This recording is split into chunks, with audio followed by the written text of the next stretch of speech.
अनिर्वाच्या विद्या द्वितय सचिवस्य प्रभवतो विवर्ता यस्यैते वियदनिलतेजो भवनयः यतश्चाभूद्विश्वं चरमचरमुच्चावचमिदं नमामस्तद्ब्रह्मा परिमितसुखज्ञानममृतम्।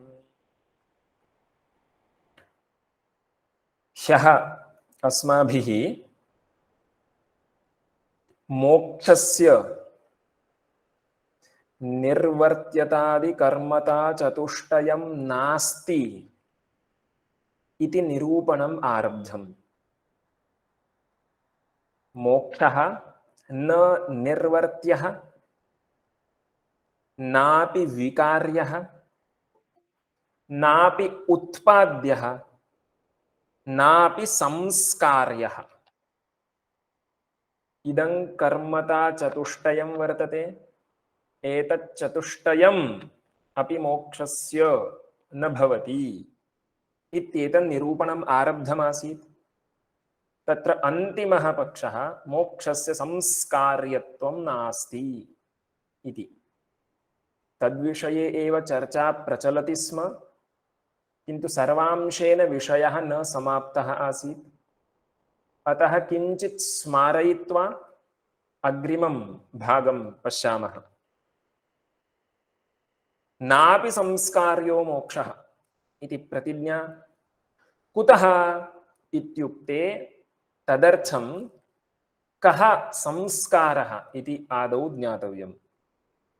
संस्कारो हि नाम संस्कार्यस्य गुणाधानेन वा स्यात् दोषापनयनेन वा इति भाष्यकृद्वचनं वर्तते।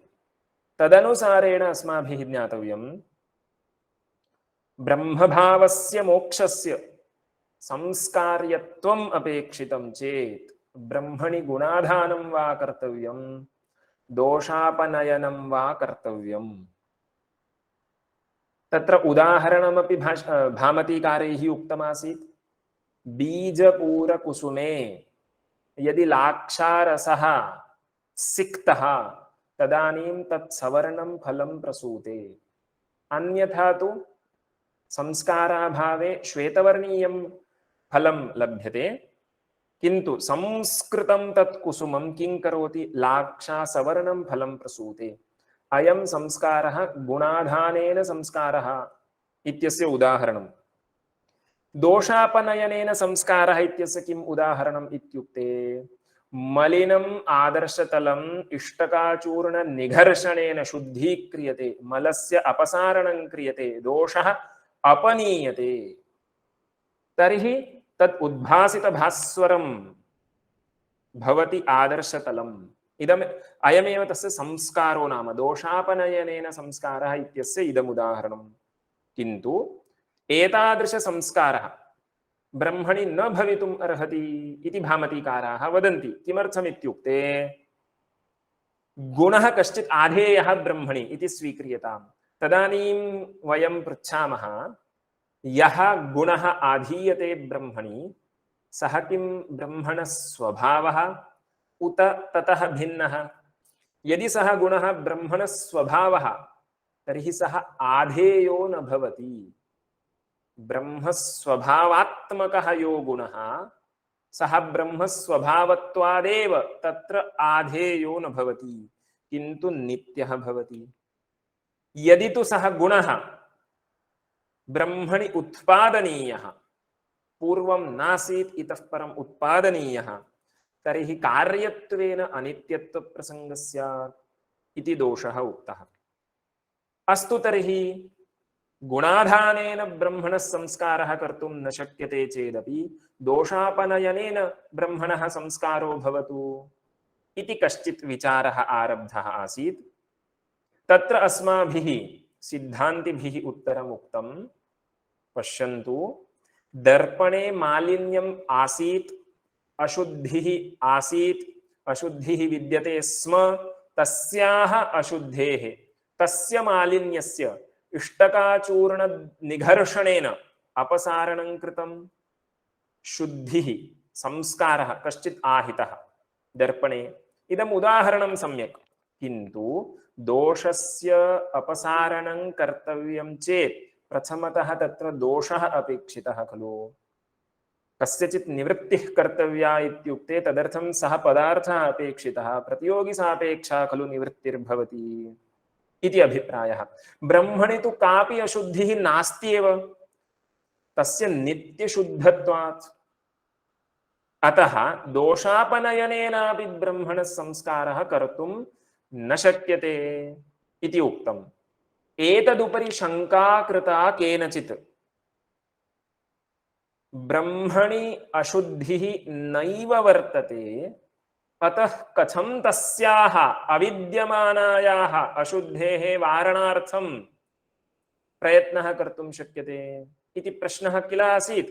तत्र कश्चित् वदति, केन उक्तं ब्रह्मणि अशुद्धिः नास्ति इति। ब्रह्मणि अपि अशुद्धिः भवति। का अशुद्धिः इत्युक्ते अनाद्यनिर्वचनीया अविद्या ब्रह्मणि वर्तते, सा ब्रह्मणः अशुद्धिः। सा निवारणीया चेत् किं क्रियताम्? उपासनं क्रियताम्। तेन किं भवति? तेन कश्चित् संस्कारः आत्मनि जायते। उपासनक्रियया आत्मा यदा संस्क्रियते तदानीं तस्य नित्यशुद्धबुद्धरूपम् अभिव्यज्यते। तावत्पर्यन्तं तु अविद्यामलेन आवृतः आत्मा तिष्ठति। तर्हि दोषापनयनेन, अविद्यारूपदोषस्य अपनयनेन आत्मनः संस्कारः कर्तुं शक्यते किल इति मध्ये कस्यचित् अवान्तरशङ्का। शङ्का कर्तुः आशयः कः? नित्यशुद्धं ब्रह्म न अङ्गीकर्तव्यम्। संसारावस्थायाम् अविद्यारूपदोषेण कलुषितमेव ब्रह्म वर्तते। अतः दोषापनयनेन ब्रह्मणः संस्कारः कर्तुं शक्यते इति कश्चित् आह। तदानीं भाष्यकारैः किञ्चित् अन्यत् समाधानम् उक्तमस्ति। तत्प्राक् भामतीकारैः स्वकीयं मतम् उक्तम्। किं मतम् इत्युक्ते, शङ्काकर्त्रा किमुक्तमस्ति? ब्रह्मणि अविद्यामलं वर्तते, तस्य मलस्य अपसारणं कथं क्रियते? उपासनया क्रियते। अनया क्रियया एव आत्मनः संस्कारो भवति इति इयं प्रक्रिया पूर्वपक्षिणा निरूपिता। भामतीकाराः किं वदन्ति इत्युक्ते, ब्रह्मणि अविद्यारूप अशुद्धिः नैव वर्तते। कुतः? अविद्या तु जीवाश्रिता, न तु ब्रह्माश्रिता। ब्रह्म तु नित्यशुद्धं वर्तते, तत्र अविद्यायाः सम्बन्धोऽपि नास्ति। अशुद्धिः कुत्र? अविद्यामालिन्यं वर्तते इति कुत्र कल्पनीयं? ब्रह्मणि वा जीवे वा? भामतीकाराः वदन्ति, ब्रह्मणः शुद्धत्वादेव तत्र अविद्या सम्पर्को नास्ति। अविद्या संश्लेषः जीवे एव वर्तते। जीवाश्रिता ब्रह्मविषयिणी अविद्या। अतः पूर्वपक्षिणा यदुक्तं, किमुक्तं?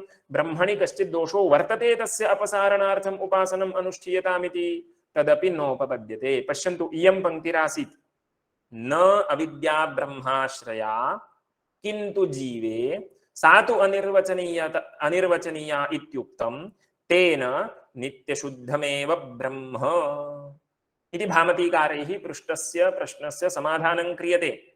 किन्तु भगवत्पादाः किं कृतवन्तः इत्युक्ते, इमं समाधानम् अनुक्त्वा प्रकारान्तरेण तैः समाधानं प्रदत्तं वर्तते।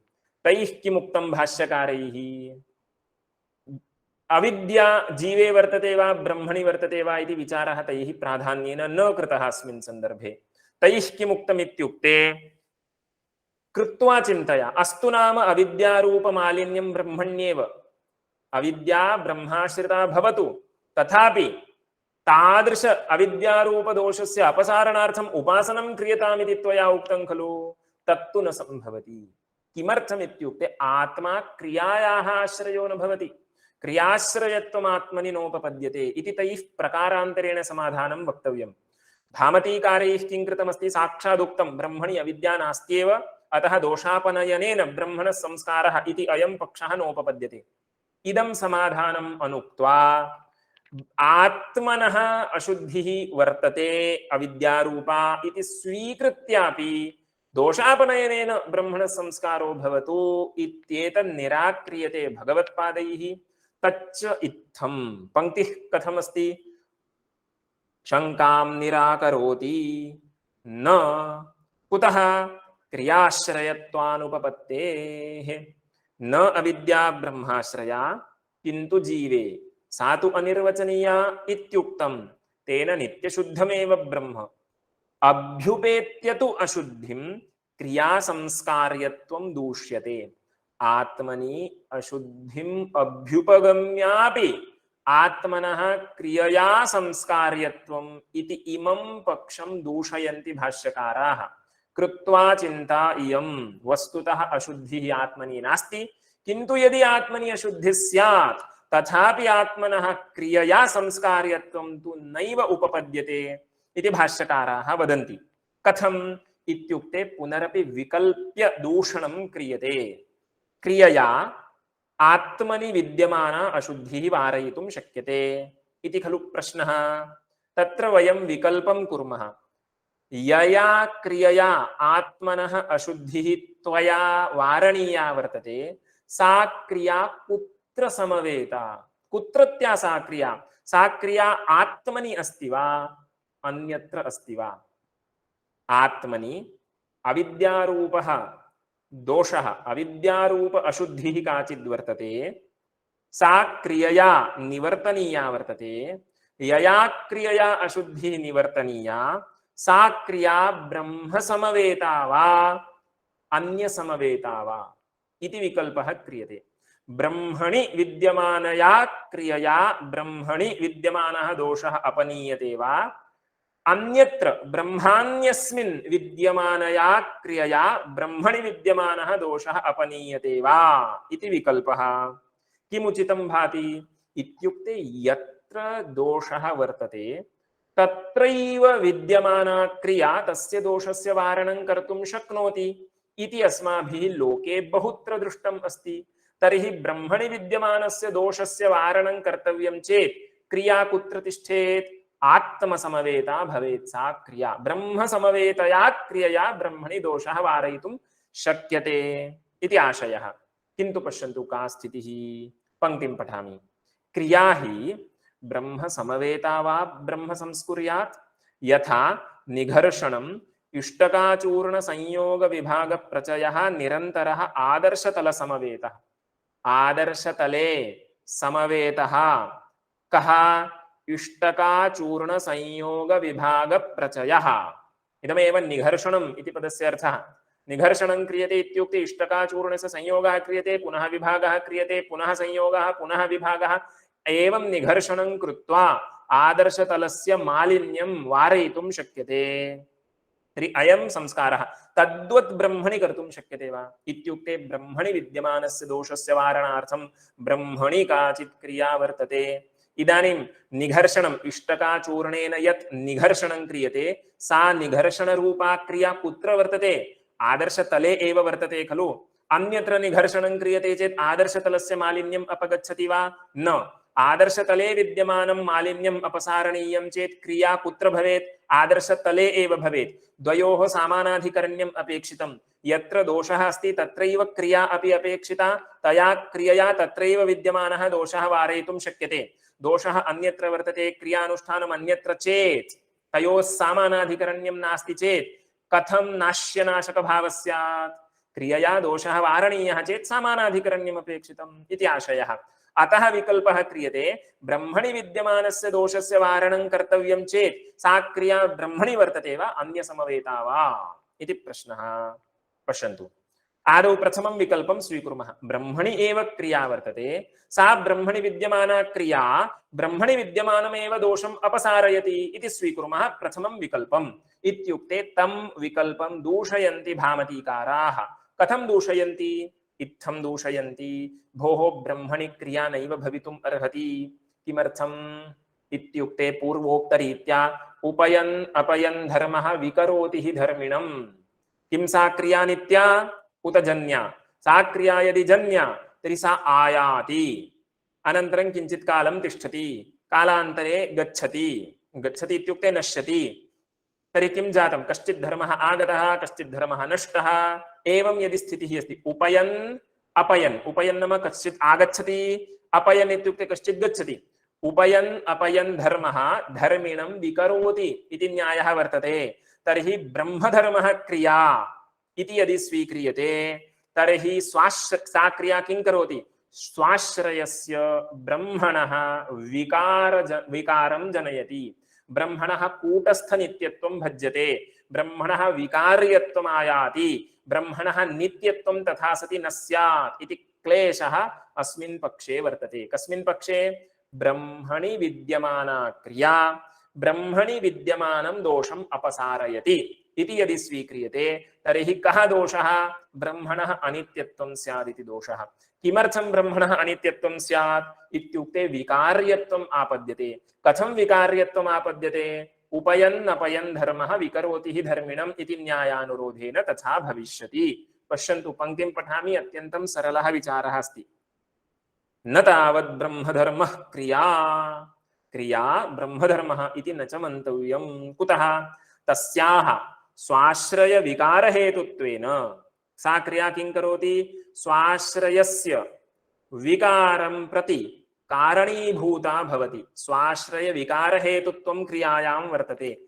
अस्तु, तेन किं? स्वाश्रयस्य ब्रह्मणः अनित्यत्वं किल स्यात्, विकार्यत्वेन अनित्यत्वं स्यात्, नित्यत्वं गच्छेत् इति स्थितिः। न तावत् ब्रह्मधर्मः क्रिया, तस्याः स्वाश्रय विकार हेतुत्वेन ब्रह्मणः नित्यत्वव्याघातात्। अस्तु, कथं विकल्पः आसीत्? ब्रह्म समवेता क्रिया ब्रह्म संस्कुर्यात् वा अन्य समवेता क्रिया ब्रह्म संस्कुर्यात् वा? ब्रह्म समवेता क्रिया इति प्रथमः पक्षः स्वीक्रियते चेत् ब्रह्मणः नित्यत्वं न रक्षितुं शक्येत, श्रुतिविरोधः स्यात् इति दोषः। अस्तु, तर्हि एतद्वारणार्थं किं कुर्मः? अन्य समवेता क्रिया ब्रह्मणि संस्कारं जनयति। ब्रह्मणि विद्यमानस्य दोषस्य अपनयनार्थम् अन्यत्र काचित् क्रिया वर्तते। दोषस्य क्रियायाश्च सामानाधिकरण्यं मास्तु, वै अधिकरण्यमेव भवतु इति उच्यते चेत् अन्यः दोषः। किमित्युक्ते यत्र विद्यमानः दोषः वारणीयः अस्ति तत्र खलु क्रियया भवितव्यम्। अन्यस्य निघर्षणेन अन्यत्र विद्यमानं मलं किम् अपगच्छति? न अपगच्छति इति स्थितिः। तदेव वदन्ति अन्याश्रया तु कथम् अन्यस्य उपकरोति अतिप्रसङ्गात्। अन्यत्र विद्यमाना क्रिया ब्रह्मणः संस्कारं करोति, ब्रह्मणि विद्यमानं दोषम् अपनयति। किमिदम् उचितं? न उचितम्, अतिप्रसङ्गो भविष्यति। तदर्थम् उदाहरणं वदन्ति। न हि दर्पणे निघृष्यमाणे मणिर्विशुद्धो दृष्टः। मणौ मालिन्यं वर्तते, मणौ विद्यमानस्य मालिन्यस्य वारणार्थं किं क्रियतां? मणेः प्रक्षालनं वा निघर्षणं वा क्रियतां।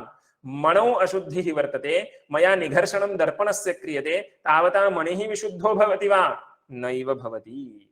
मणेः विशुद्धत्वम् अपेक्षितं चेत् मणौ सा क्रिया अपेक्षिता इति अर्थः।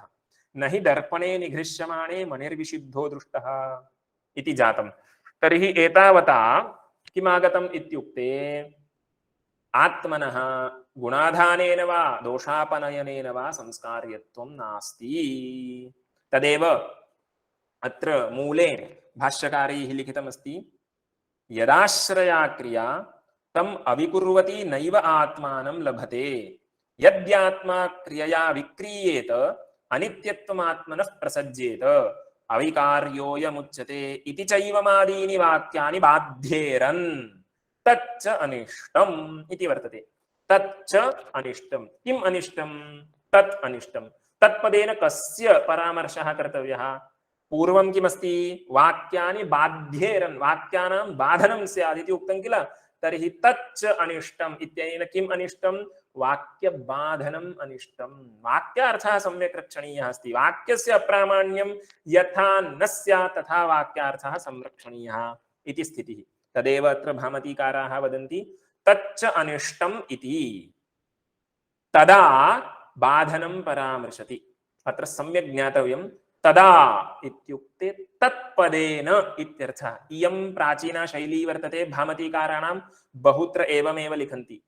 तदा तदः त्वमासः सामानाधिकरण्यम् इति पूर्वमुक्तमासीत्। तत्र कः अर्थः? तत्पदस्य त्वं पदेन सामानाधिकरण्यं वर्तते इति अर्थः उक्तः। तद्वत् अत्रापि प्रकृतेपि तदा बाधनं परामृशति। तदा इत्युक्ते तस्मिन् काले इति न अर्थः। तस्मिन् वाक्ये तत् पदं यद्वर्तते तेन कस्य परामर्शः तदा तत्पदेन किं परामर्शति ग्रन्थकारः बाधनं परामर्शति तच्च अनिष्टम् इत्युक्ते बाधनम् अनिष्टम् अस्तु एकः विचारः जातः इदानीम् अन्ततो गत्वा किम् आगतम् अस्ति यत्रत्यः दोषः अपसारणीयः वर्तते तत्रैव क्रियया भवितव्यम् दोषक्रिययोः सामानाधिकरण्यम् अपेक्षितम् अन्यसमवेता क्रिया अन्यत्र दोषं वारयितुं न शक्नोति इति किल उक्तम् तत्र पूर्वपक्षी व्यभिचारं प्रदर्शयति व्यभिचारं प्रदर्शयति इत्युक्ते अयं नियमः न साधुः अत्र कश्चित् व्यभिचारः अस्ति कः नियमः यत्रत्यः दोषः वारणीयः क्रियया तत्रैव भवितव्यम् इति नियमः उक्तः किल तथा नास्ति तादृशमेकं स्थलं वर्तते यत्र क्रिया अन्यत्र वर्तते संस्कारः अन्यत्र जायते किं तत् स्थलं व्यभिचारः कुत्र इत्युक्ते पश्यामः अत्र व्यभिचारं चोदयति ननु देहाश्रयेति किमस्ति मूले ननु देहाश्रयया स्नान आचमन यज्ञोपवीतादिकया क्रियया देही संस्क्रियमाणो दृष्टः पश्यन्तु अत्यन्तं सरलम् उदाहरणं स्नानं वा आचमनं वा यज्ञोपवीतादि धारणं वा केन क्रियते देहेन क्रियते अयं संस्कारः कुत्र देहस्य संस्कारो वर्तते किन्तु अनेन क्षम्यतां देहस्य संस्कारो वर्तते इति मया न वक्तव्यम् इयं क्रिया कुत्र वर्तते देहे वर्तते देहनिष्ठा इयं क्रिया स्नानं कस्य देहस्य यज्ञोपवीतधारणं कस्य देहस्य इत्यादि सर्वापि निर्दिष्टा क्रिया देहस्य क्रिया किन्तु अनया क्रियया कस्य संस्कारः देहिनः यस्य अयं देहो वर्तते तस्य आत्मनः तस्य देहिनः खलु तत्र संस्कारो जायते तर्हि क्रिया अन्यत्र वर्तते क्रिया कुत्र देहे संस्कारः कुत्र देहिनि आत्मनि तर्हि कथं भवता उक्तम् अन्यत्र विद्यमाना क्रिया अन्यत्र विद्यमानं दोषम् अपाकर्तुं न शक्नोति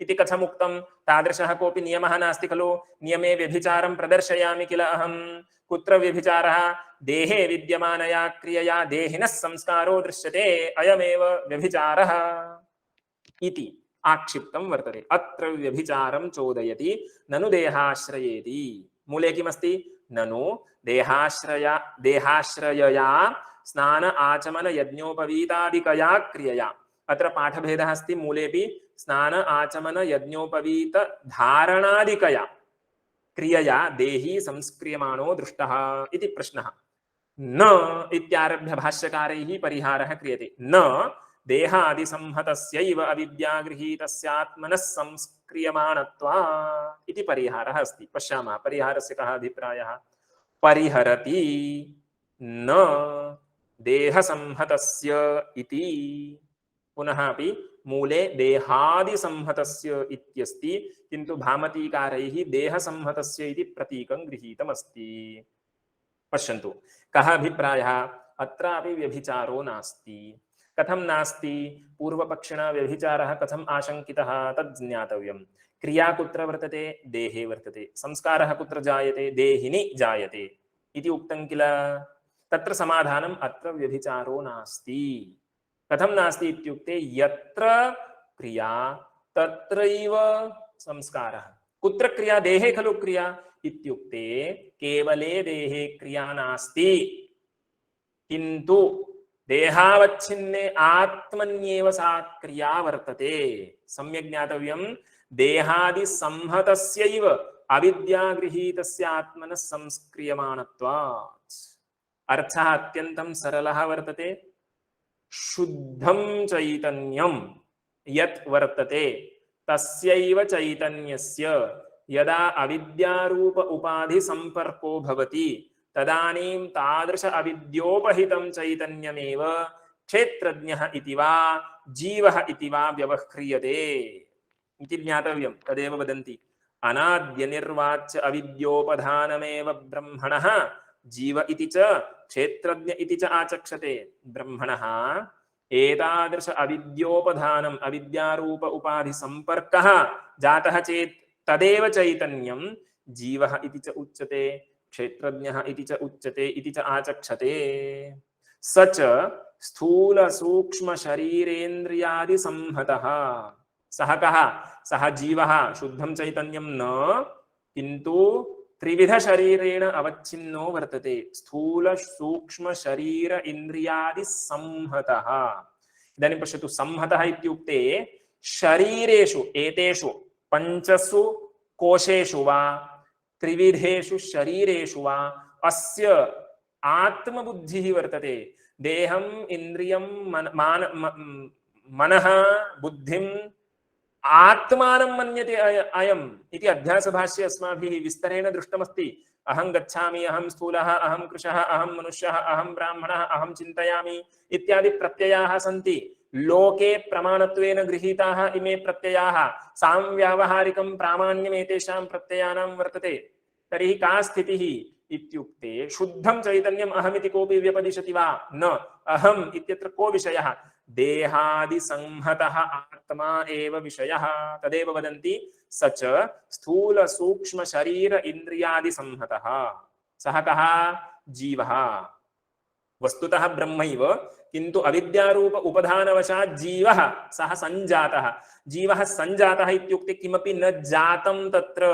किन्तु तस्य भ्रान्तिरभूत् अहं देहाद्यवच्छिन्नः इति देहादिषु आत्मबुद्धिमान् वर्तते सः स च स्थूल सूक्ष्म शरीरादि संहतः अस्तु एतादृश शरीर संहतः इत्युक्ते तस्य कः अर्थः तत्संघात मध्यपतितः इत्युक्ते तत्र विवेको नास्ति देहः इन्द्रियं मनः बुद्धिः एतत् सर्वं वर्तते एतन्मध्यपतितः अस्यापि कः अर्थः तदभेदेन अहम् इति प्रत्यय विषयीभूतः तदभेदेन अहम् इति तस्य प्रत्ययो वर्तते तद्विषयकः प्रत्ययः वर्तते इति यावत् इत्युक्ते देहादिषु आत्मबुद्धिः यस्य वर्तते तादृशः जीवः इति तदभेदेन अहमिति प्रत्यय विषयीभूतः अतः शरीरादि संस्कारः शरीरादि धर्मोऽपि आत्मनः भवति इदानीं स्नानादिना शरीरस्य संस्कारः क्रियते चेदपि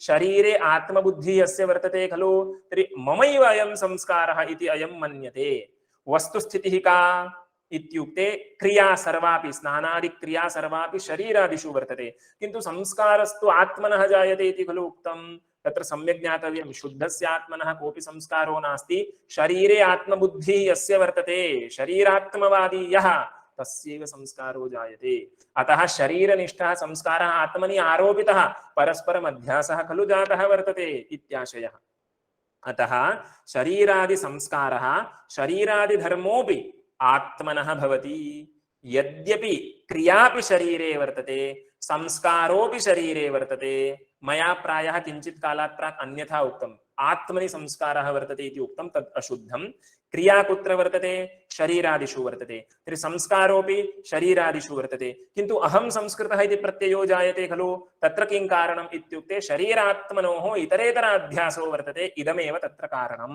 पश्यन्तु मया प्राक् अन्यथा उक्तमासीत् पुनः किञ्चित् मया यदा अवगतं तदानीं परिष्कृत्य उक्तवान् शरीरे स्नानादिक्रिया वर्तते शरीरस्यैव संस्कारो जायते तर्हि देही संस्कृतः इति कथं व्यवहारः देहिनः तत्र शरीरे अभेदाध्यवसायो वर्तते इति कृत्वा तथा व्यवहारो भवति पश्यन्तु अतः शरीरादि संस्कारः शरीरादि धर्मोऽपि आत्मनः भवति कुतः तदभेदाध्यवसायात् तत्र एकं समीचीनम् उदाहरणं यथा अंगरागधर्मः सुगन्धिता कामिनीनां व्यपदिश्यते तत्र कामिनीनां कश्चित् सुगन्धः वर्तते सुगन्धिता तासु वर्तते इति व्यवहारः किन्तु वस्तुतः शरीरे कोऽपि सुगन्धः अस्ति वा शरीरं पार्थिवं चेत् तत्र सुगन्धस्तु नास्ति किं तर्हि वर्तते सः अंगरागधर्मः अंगरागः इत्युक्ते अधुना किम् उच्यते मेकअप इत्यादि वर्तते खलु मेकअप द्वारा मेकअप कृते यत् द्रव्यम् उपयुज्यते तत्र विद्यमानः सुगन्धः कामिनीषु अध्यस्यते इयं सुगन्धिनी इति व्यवह्रियते वस्तुतः सः अंगरागधर्मः एतादृशं पदम् अस्माभिः संग्राह्यम् अंगरागः इत्युक्ते मेकअप मटेरियल इत्यर्थः यथा अंगरागधर्मः सुगन्धिता कामिनीनां व्यपदिश्यते तद्वत् शरीरनिष्ठः संस्कारः देहिनी अध्यस्यते इति। पश्यन्तु, तेन अत्रापि यदाश्रिता क्रिया सांव्यवहारिकप्रमाणविषयीकृता तस्यैव संस्कारः न अन्यस्य इति न व्यभिचारः। देहे क्रिया वर्तते चेत् देहस्यैव संस्कारः। ननु आत्मा संस्कृतः इत्युक्ते अध्यासवशात् तथा प्रतीयते। संस्कारः देहे वर्तते, तेन देहेन सह, संस्कृतेन देहेन सह अस्य आत्मनः अभेदाध्यवसायो वर्तते इति कृत्वा अहं संस्कृतः इति व्यवहारः वर्तते। अतः कोऽपि व्यभिचारो नास्ति, यत्र क्रिया तत्रैव संस्कारः। तत्त्वतः किम्? इदं तु सर्वं सांव्यवहारिकं प्रामाण्यमस्ति। अस्याः प्रक्रियायाः लोके प्रमाणत्वेन व्यपदिश्यते। वस्तुतः किं जायते इत्युक्ते वस्तुतस्तु न क्रिया न च संस्कारः। आत्मनि क्रियापि नास्ति, आत्मनि संस्कारोऽपि नास्ति। क्रिया कुत्र? देहे। संस्कारः कुत्र? देहे। आत्मनः तु अध्यासवशात् संस्कृतत्वम् अस्ति। वास्तविकी स्थितिः का? न क्रिया न च संस्कारः इति। आत्मनि क्रिया अपि नास्ति, आत्मनः संस्कारोऽपि नास्ति। सनिदर्शनं तु शेषम् अध्यासभाष्ये एव कृतव्याख्यानम् इति न इह व्याख्यातम्।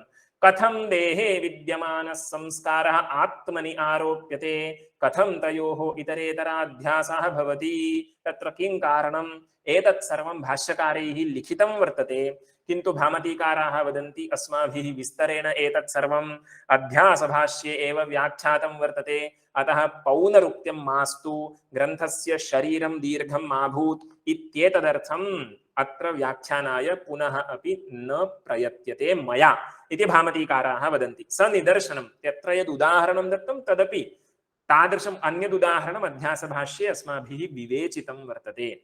सनिदर्शनं तु शेषम् अध्यासभाष्ये एव कृतं व्याख्यानम्, अध्यासभाष्ये एव कृतं व्याख्यानं यस्य शेषस्य सर्वस्य कृतं व्याख्यानमिति न इह व्याख्यातं। पुनरपि अत्र मया व्याख्यानार्थं यत्नः न कृतः।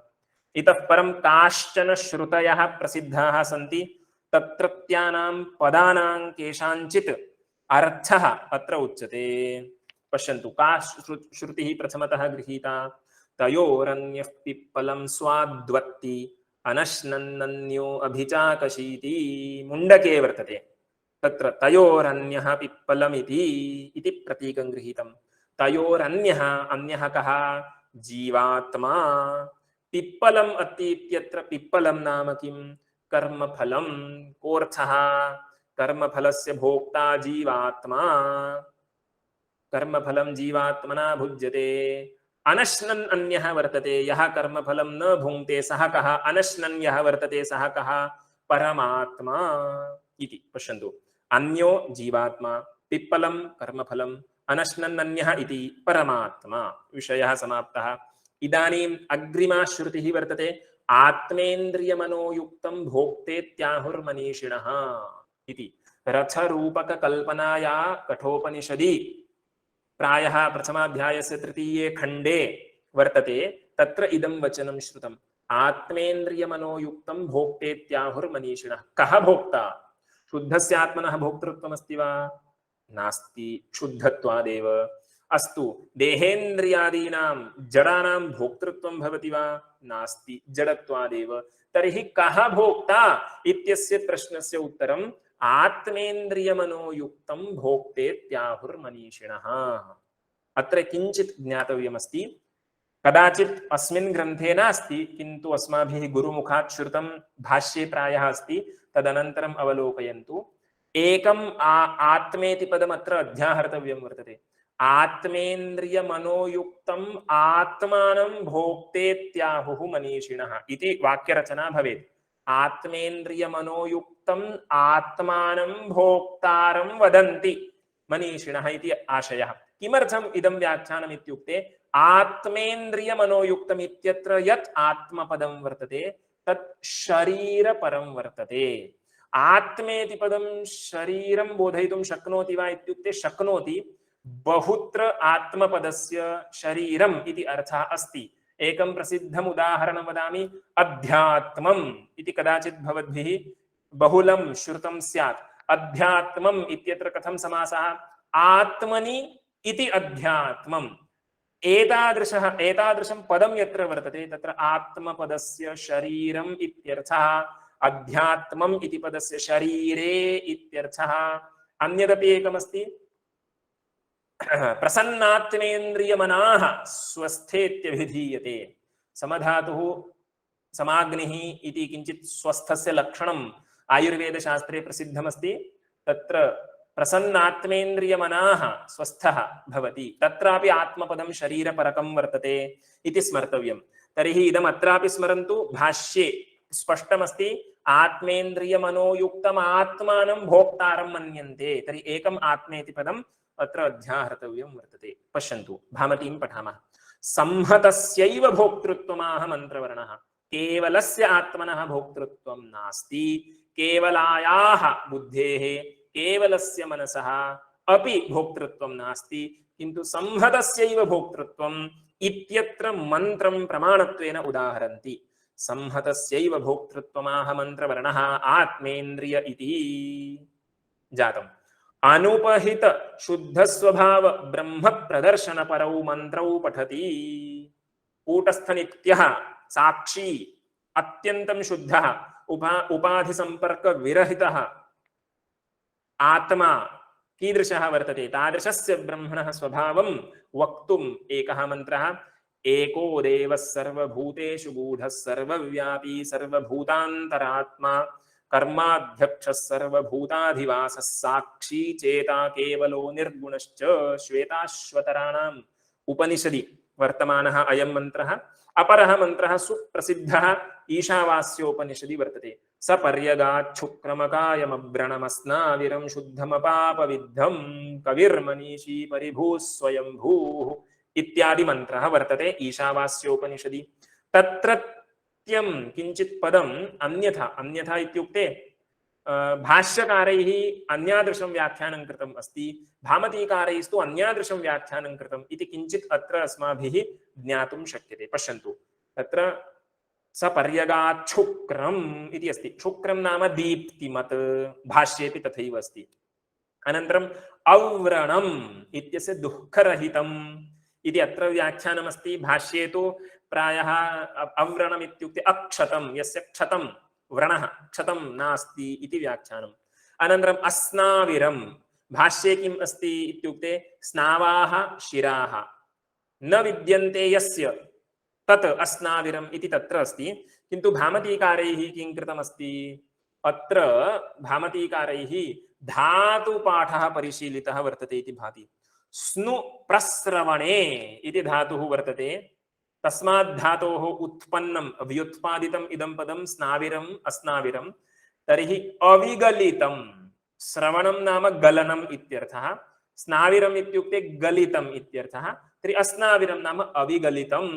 तर्हि पर्यवसितः अर्थः कः, अविनाशी इति यावत् इति जातम्। एवं किञ्चित् वैलक्षण्येन व्याख्यानं भामत्यां दृश्यते, अतः तैरुक्तं, नाम तेषां मनसि किञ्चित् अन्यदस्ति, अतः तैः लिखितम्, अन्यथा भाष्ये श्रुत्यर्थः अत्यन्तं स्पष्टः एव अस्ति।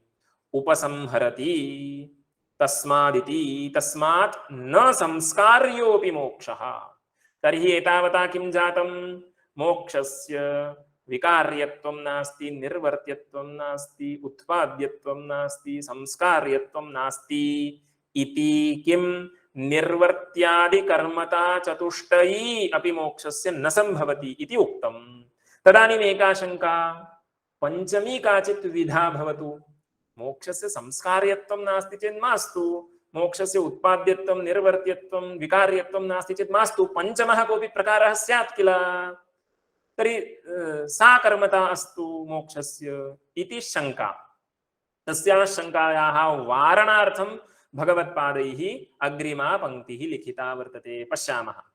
ननु मा भूत् निर्वर्त्यादि कर्मता चतुष्टयी, मोक्षस्य निर्वर्त्यादि कर्मता चतुष्टयी न संभवति। मा भूत् नाम पंचमी तु काचित् विधा भविष्यति, पंचमः प्रकारः कश्चित् स्यादेव किल। यया पंचम्या विधया मोक्षस्य कर्मता घटिष्यते इत्यत आह।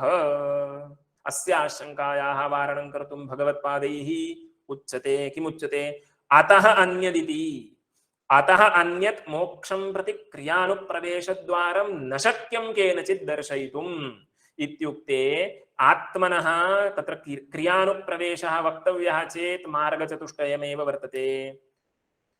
एतेषु चतुर्षु एव अन्यतमः प्रकारः आश्रयणीयः वर्तते। मोक्षस्य संस्कार्यत्वं वा वक्तव्यं, विकार्यत्वं वा वक्तव्यं, निर्वर्त्यत्वं वा वक्तव्यं, प्राप्यत्वं वा वक्तव्यं।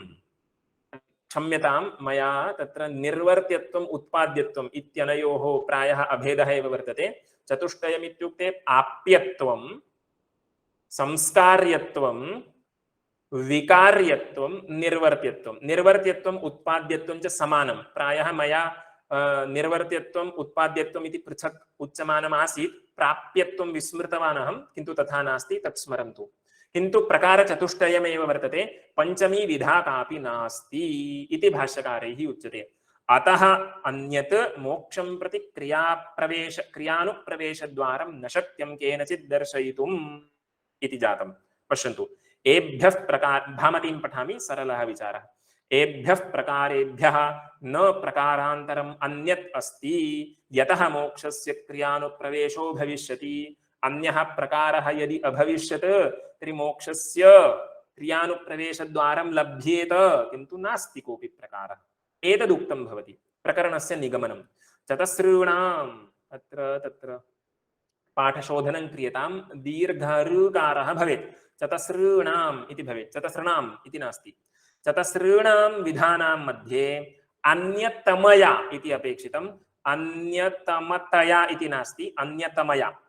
चतस्रूणां विधानां मध्ये अन्यतमया क्रियाफलत्वं व्याप्तं, सा च मोक्षात् व्यावर्तमाना व्यापकानुपलभ्या मोक्षस्य क्रियाफलत्वं व्यावर्तयति। कोऽपि विशेषो नास्ति। तर्कसङ्ग्रहादिकं यैः पठितं वर्तते तैः इदं ज्ञातुं शक्यते। सप्तग्रहणं किमर्थं? पदार्थत्वं सप्तान्यतमत्वं व्याप्यम् इति व्याप्तिलाभाय। तद्वदेव इदानीं किमस्ति इत्युक्ते क्रियाफलत्वं, यत्र यत्र क्रियाफलत्वं तत्र तत्र एतच्चतुष्टय अन्यतमत्वम् इति काचित् व्याप्तिः वर्तते। यत्र यत्र क्रियाफलत्वं तत्र तत्र एतच्चतुष्टय अन्यतमत्वम्। एतच्चतुष्टय अन्यतमत्वं नास्ति चेत् क्रियाफलत्वम् अपि नास्ति इति स्मर्तव्यम्। एतदुक्तं भवति। चतस्ॄणां विधानां मध्ये अन्यतमया क्रियाफलत्वं व्याप्तं, सा च इत्युक्ते अन्यतमा, सा च मोक्षात् व्यावर्तमाना व्यापकानुपलभ्या, व्यापकं नास्ति चेत् व्याप्यं नास्ति, व्यापकानुपलभ्या मोक्षस्य क्रियाफलत्वं व्यावर्तयति इति जातम्। इतः परं किम् इत्युक्ते एका क्रिया काचित् क्रियानुप्रवेशद्वारं नास्ति इति उक्तं किल, तदुपरि एकः प्रश्नः भाष्ये किमस्ति? तस्मात् ज्ञानम् एकं मुक्त्वा क्रियायाः गन्धमात्रस्याप्यनुप्रवेशः इह न उपपद्यते इति अस्ति भाष्ये। अत्र किं लिखितं भामतीकारैः?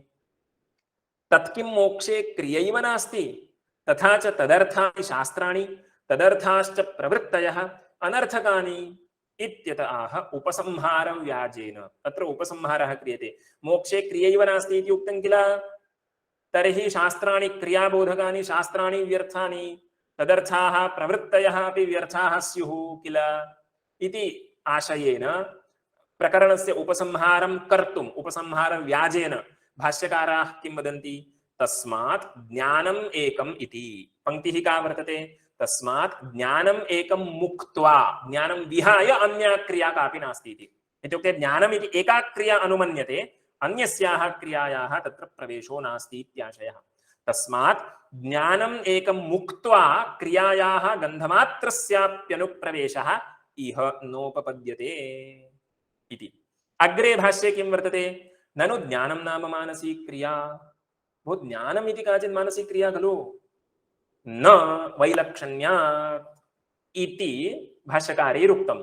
अस्माकं किं प्रतीयते? ज्ञानं नाम मानसी क्रिया खलु इति पूर्वपक्षः। न इत्युक्ते ज्ञानं मानसी क्रिया न इति भाति, किन्तु इदं विवरणानुसारी व्याख्यानं। भामतीकारास्तु किं वदन्ति इत्युक्ते ज्ञानं नाम मानसी क्रिया इति अङ्गीकुर्वन्ति, किन्तु सा क्रिया भवतु तस्याः विधेयत्वं नास्ति इति वारयन्ति। विवरणकाराः किं वदन्ति, ज्ञानं मानसी क्रिया नैव, ज्ञानम् इति क्रिया न इति विवरणकाराः वदन्ति। भामतीकाराः किं वदन्ति, ज्ञानं मानसी क्रिया एव, किन्तु तस्याः क्रियायाः विधेयत्वं नास्ति।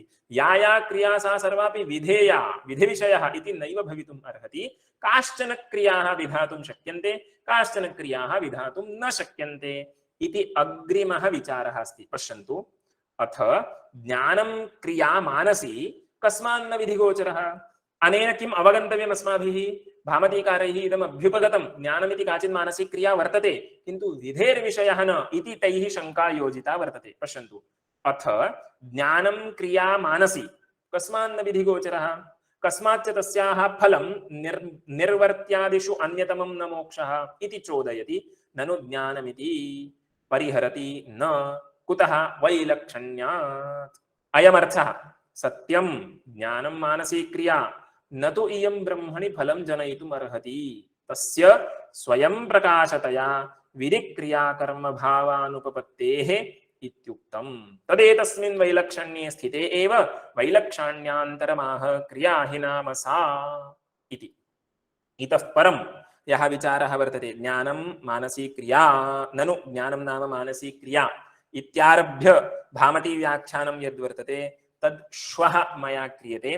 प्रायः अनिर्वाच्या विद्या द्वितय सचिवस्य प्रभवतो विवर्ता यस्य इते वियदनिलतेजो भवनयः यतश्चाभूद्विश्वं चरमचरमुच्चावचमिदं नमामस्तद्ब्रह्मा परिमितसुखज्ञानममृतम्।